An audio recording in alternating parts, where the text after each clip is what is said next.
তুমি, তোমার তো কালকে আসার কথা ছিল।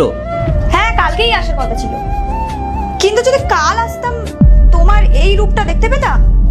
তুমি তুমি তুমি ভুল ভাবছো। থাক বুবাই, সবকিছু আমার সামনে পরিষ্কার।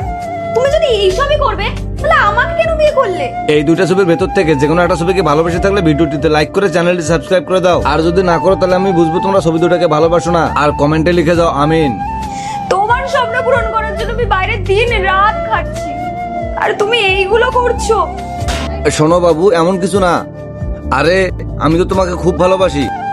হ্যাঁ, আমি ভাবতাম তুমি আমায় ভালোবাসো, কিন্তু আজ আমার কাছে সব পরিষ্কার হয়ে গেল তুমি আমায় কতটা ভালোবাসো। আরে বাবা, কমপক্ষে আমাকে বলার সুযোগটা তো একটু দেবে নাকি? না সেটাও দেবে না। কি সুযোগ? আজ ধরা পড়ে গেছো বলে সুযোগ চাইছো?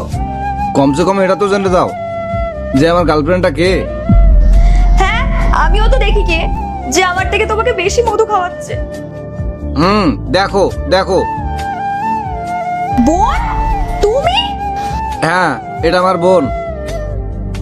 তুমি আমায় কথা বলারও সুযোগ দিলে না। হ্যাঁ, আমি তোমাকে তখন থেকে সত্যিটা বলানোর চেষ্টা করছিলাম। আমি চাইলে না আগে তোমাকে সত্যিটা বলতে পারতাম, কিন্তু তুমি যেভাবে আমার চরিত্রের উপর আঙ্গুল তুললে, নেক্সট পার্ট পেতে হলে কমেন্টে নেক্সট পার্ট লিখে যাও।